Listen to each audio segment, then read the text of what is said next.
What's up, everybody? My name is Julia Rogers. I'm a professional gap year counselor, and today I'm going to tell you a little bit about what it's going to be like to take a gap year in 2024. I'm going to go over what a gap year is, the types of opportunities that can support you during a gap year, some benefits to think about, as well as the planning process and thinking about a gap year and how it relates to your college experience. So let's get into it.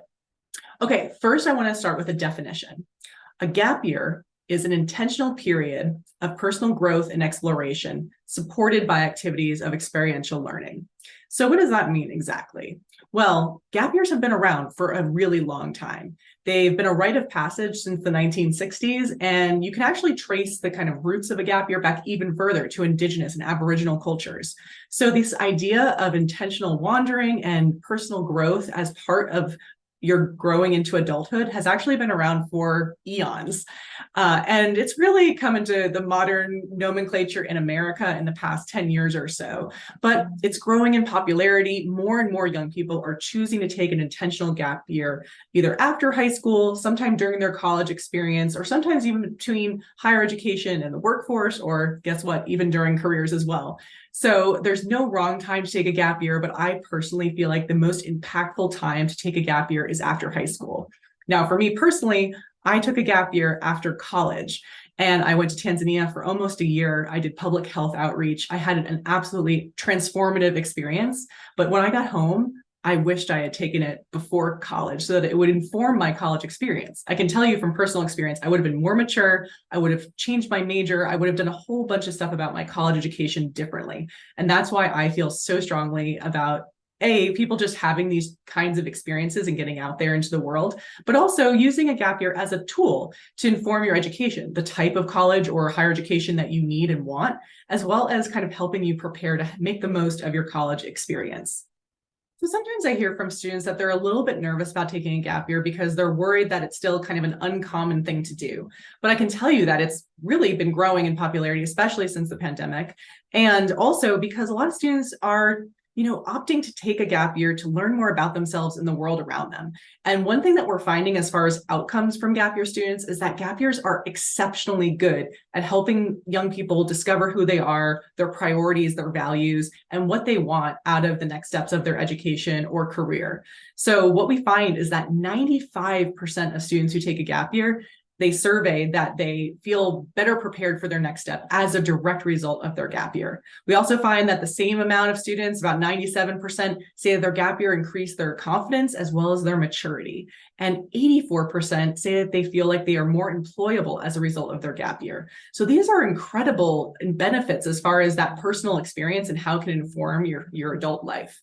We also find from studies done at Middlebury and UNC Chapel Hill that gap year students actually outperform traditional students academically. So contrary to this belief that if you take a gap year, you might fall off the academic track, we actually find that students who take a gap year and take that time out from the classroom experience are actually performing better once they get to college. And a lot of colleges say that they also see students being more involved in college activities and more engaged as students. So colleges actually think very highly of gap years, especially if they're well done and intentional, which is what we talk about when we talk about taking an intentional gap year. So when it comes to actually planning a gap year, it's quite different than the college admissions process. When you're applying to college, you're formulating yourself into a profile that's asking an institution of higher education to accept you. A gap year is kind of the complete opposite in the best way possible because it really asks you, how do you want to grow? How do you want to learn? What do you want to do? Where do you want to go? And that can be both really exciting and empowering and also a little bit intimidating at the outset. So if you want to boil down planning a gap year, it really comes down to 3 words: dream, define, design. So when you are a junior or a senior in high school and you're kind of getting more serious about your gap year plans, but still in that early stage, you really want to dream. You want to start brainstorming the types of opportunities you might want to explore, where you might want to go in our country or in the world, and also starting to think about your budget and how much you might need to save to do the things you want to do. Then when it gets a little bit closer, usually kind of first or second semester, senior year, kind of edging towards graduation, that's where you want to start defining your actual goals for your gap time. I like to subdivide goals into personal, practical, and professional. So that means that you're doing something for yourself, the personal stuff, things you just want to do for fun, your hobbies that you want to deepen, new things you want to try that you've never gotten to experience, that kind of thing. The practical goals are going to be life skills things. So gaining independence, working on social skills, getting your driver's license, all of those things that'll help you adult in the real world. And then the professional stuff or pre-professional stuff is going to be anything that you can do to explore potential career paths. And the idea here is not to know exactly what you want to be when you grow up at the end of your gap year, because let's be honest, like your career journey is a journey. It's not something that you end up at. But a gap year can be utilized to uncover your strengths, what you enjoy doing, the kind of lifestyle that you want to lead, which is so informative as to what you plan to study or how you want to utilize your education. So thinking about your pre-professional goals as part of your overall gap year plan is a really good idea. So after define comes design. Design is when you actually start choosing the activities that you do with your gap year and plan for that progression of experiences. And by that, I mean that most gap year students actually do multiple things over the course of their year. So they won't just do one thing for the whole, year and almost year and a half of their gap time, if you're talking about graduation to matriculation. But they might do work at home during the summer and save money, go away in the fall and do a structured program, come home for the holidays, go away again and do an internship or volunteer work, come back home at late spring and stay at home and work again for the summer before college or something along those lines. So when you're designing your itinerary, you're going to be choosing programs, activities, experiences that support your goals, fit within your budget, and really help you break out of your comfort zone, because that's where the magic happens. So let's talk for a little bit about the types of things that you can fill your gap year with, because I guarantee you there's way more out there than you realize initially. There are so many things you can do on a gap year. It starts to get exciting when you really start investigating all the different opportunities. So I will use some visuals to help us illustrate this, because it's easier to understand gap year opportunities in two categories: programs and self-designed opportunities. So when it comes to programs, this is kind of how it sounds. This is something that you join that gives you some structure, that gives you some support. So these are great opportunities for people who want to opt into a program that usually has a group where you're going to be with other peers or other people, and that gives you some sort of learning / growth / structure to your days, so that you kind of don't have to figure it all out on your own. The most common type of gap year opportunity, if you're Googling for gap year opportunities, is experiential semesters. These are going to be structured group-based programs where you're with leaders and you're structuring your time around some sort of activity. So you might be doing something outdoorsy, like doing a semester in the American West where you rock climb and whitewater raft and learn how to hike in the backcountry. You might be doing something that's more about cultural immersion, where you go to Southeast Asia and learn about elephant conservation and go stay with local homestay families and get to scuba dive. You might be doing something that's more language immersion focused, where you're living in a city and learning Spanish and getting to live with a host family. So all of these things are still kind of the same model of programming, but they are different thematically.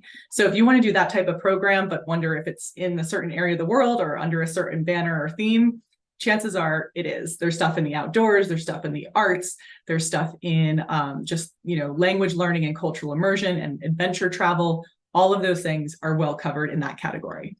Now, volunteering is another really great way to spend some or all of your gap year.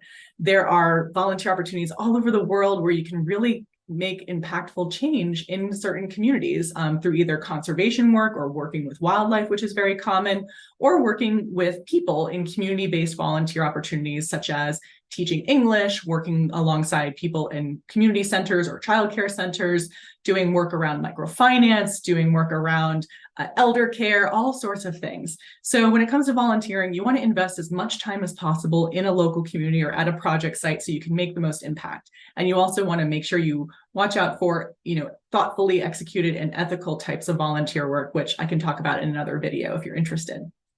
There's also interning, which you may think about interning as not necessarily programmatic, but it actually can be. So interning programs actually help set you up with a professional placement. And sometimes these are in international cities. So you can go to places like Dublin, Ireland, Bangkok, Thailand, Cape Town, South Africa, and actually get work experience with some really legitimate organizations and companies, and living in, accommodation, usually apartments with other, gap year college age students. These are really great programs for those who really want to explore some career paths on their gap time. The common length for those is usually around 1 to 4 months, depending on the program. We also have national service, which is such an amazing way to give back to our own communities here in the US. Now, if you're a US citizen, you can join a lot of different AmeriCorps programs. They're usually longer term, so usually 9 to 12 months long, depending on the program, like City Year or NCCC. But then there are shorter options sometimes as well, where you can work in disaster relief or working in construction / home building, those kinds of things. And then there's also some really great conservation corps where you can go and learn how to build trails in some of our public lands in the States. These are all fully funded opportunities, meaning that you don't have to pay for them. In fact, you get a living stipend as well as an educational award that you can put towards post-secondary education at the end of your service. So such a good option. Lastly, we have enrichment courses. And this is a great opportunity if there's a specific skill that you want to learn. So maybe you want to learn how to surf, or maybe you want to take a coding boot camp, or maybe you want to learn art in Italy. Anything along those lines can be accommodated. And usually these courses are, different lengths depending on the type of skill you're learning. You may be doing studio art in Italy for a week, or you may be doing a whole month learning about, wildland firefighting, something along those lines. So many different opportunities in that category. So thinking about what you actually want to learn is a good starting point when coming to conclusions about what types of programs are going to best support you. So now I want to move on to self-designed opportunities. These are going to be not programmatic. These are going to be things that you have to make happen for yourself. So these are great for people who are kind of self-motivated gappers, people who already have some travel experience under their belt, people who are gapping with friends and have buddies who they can bring with them on some of these adventures, that kind of thing. So first up is kind of the quintessential gap year activity, traveling. I can't tell you how many of my students are deciding to do independent travel at some point during their gap year. A lot of them do it actually in the spring of their gap time. So maybe they'll do a couple programs and then they end their gap year by traveling with friends that they've met along the way, or friends from back home after their first year of college is over. So whether it's, Eurorailing in Europe, or backpacking in Southeast Asia, or traveling in South America, or whatever it is, thinking about your budget, thinking about health and safety, thinking about your logistics is really important, but lots of people can have successful independent travel experiences on their gap year. Similarly, work exchange is a really popular way to do low-cost gapping. So work exchange is where you actually work and give your labor in exchange for free room and board. So there are different platforms that support this activity. Maybe you've heard of Woofing or Workaway. That's work exchange opportunities. So you have to join a website, become a member, create a profile, and then start reaching out to hosts. And there's kind of a direct one-to-one match. Another type of really cost-effective gap year opportunity is working. So you can work locally, but a lot of people will do destination work, where you go away and work, where you work someplace that has employee housing. I would highly recommend this if you're in a situation where you are self-funding your gap year or need to make some money, because there's a limited amount of ways that you can grow if you're living in your childhood bedroom and working a local job. But if you could go out to Aspen or Sedona, Arizona, or Alaska and work a season as in the hospitality world and live in other employee housing and have those independent skills, you're going to be so much more mature as a result of that. So think about destination work, not only in the US, but you can also, as a gapper, legally get working holiday visas in Australia, New Zealand, and some other places as well. But those are the main ones. Canada, you can, but there's a lottery system. Once you're matriculated into college, it opens up to a few more countries. But again, for just your traditional gap year students, those three countries are the most popular. If you are lucky enough to have dual citizenship, there may be many more opportunities available to you. So check on that. So for those of you who are staying local during your gap year, you can still make it really meaningful. You can seek out work opportunities, interning, other types of experiences like job shadowing that are close by, but can still help you discover more about yourself. A meaningful gap year doesn't mean you're flinging yourself across the world necessarily, but you do need to be finding ways in which you are stretching yourself. So a gap year is only a gap year if you are stretching, growing, learning, and are somewhat uncomfortable for parts of it. So think about that when you're thinking about, am I doing enough on my gap year? Lastly, a lot of people will pursue personal projects on their gap time. Maybe you've always wanted to write a one-woman show and produce it at a local theater. Maybe there's an art project that you want to pursue. Maybe you want to start a business or a nonprofit. A gap year is an excellent time to experiment with those kinds of things. The outcome can be amazing. So I would encourage you to think about if there's any personal projects or things that you want to accomplish on your gap time that you can use a little bit of time during your year to pursue. Let's talk for a minute about budget. Sometimes people say that they think a gap year has to be expensive, and couldn't be further from the truth. It really depends on who you are and what your needs are for your gap year. If you're the type of person who needs a lot of support or needs the type of program where there's going to be mentorship, mental health support, or if you're going to be doing something that's high risk in the outdoors, you're going to want to invest in programming that keeps you safe, that keeps you healthy, that helps you grow in the ways that you need to grow so that you can thrive in your steps after your gap time. If you want and need to take a low cost gap year, that is completely possible as well. There are many students who do low cost, no cost, or cost positive gap years, and you just really need to think thoughtfully about how you design your itinerary. So some things to consider when it comes to costs are, the programmatic costs. A lot of the program types that we discussed in the earlier part of the video, those are going to be an investment anywhere from a few $100s a month to thousands of dollars a month, depending on the type of program and how much structure it offers.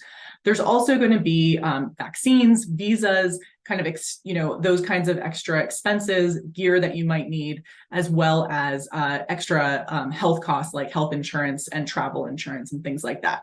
But the good news is there's also ways to financially fund your gap year. You can work and save for ahead of your gap time or during your gap time. Oftentimes people's families are willing to contribute, so that's a good conversation to have with the people in your life who may be able to support you in some ways. Consider that not all forms of support are dollars and cents. You may have an aunt who lives someplace cool who you want to go visit and work with, or live with on your gap time and work a local job while living with her. I've had students who've done au pairing, which is nannying in foreign countries because their parents have a family friend who has kids who needs help. So thinking about your network and how that network might be able to be of use to you during your gap time is a really useful way about thinking about how to also save some money in different ways. So do some brainstorming on that. There's also financial aid and scholarships available for many gap year programs. So if you are looking into a specific gap year program, be sure to also look into their financial aid and scholarship opportunities. You can also often use 529 money, which is college savings money, towards gap year programs that bear college credit. So many structured gap year programs are actually accredited by different universities like Portland State University and others. So be sure to look into that if you're interested in using 529 money towards gap year experiences, which bonus, you get college credit as part of your gap year, which is pretty great. It doesn't always transfer into your future college, but it can be a great way to help fund it. And then potentially you have credits to transfer in as well. So when it comes to thinking about how your gap year relates to your college experience, I have some tips. First of all, if you know that you're bound to a 4-year college after your gap year, the best thing that you can do is apply to college senior year and then defer from your school of choice. Many 4-year schools allow deferrals for an intentional gap year. Usually the process is that you get in, so you'd get an admittance letter, in spring of your senior year, and then you would write a letter or a proposal about why you want to take a gap year, what you plan to do, and how it will make you a better student.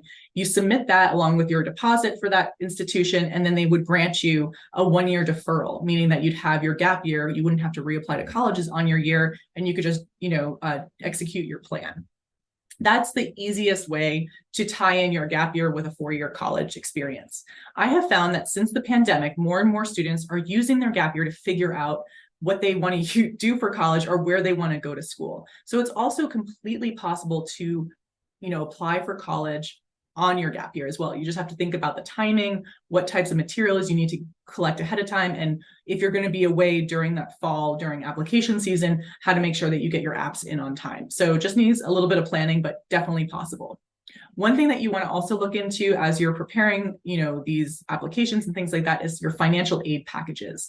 You will have to reapply for FAFSA funding on your gap year even if you defer. So you will get a different financial FAFSA package after your gap year. So that needs to be a family conversation. Similarly, with merit scholarships and other types of scholarships that are in-house from the college that you may get into, those can sometimes be deferred along with your admission, or sometimes they may change. So you want to be clear on that before you commit to taking a gap year.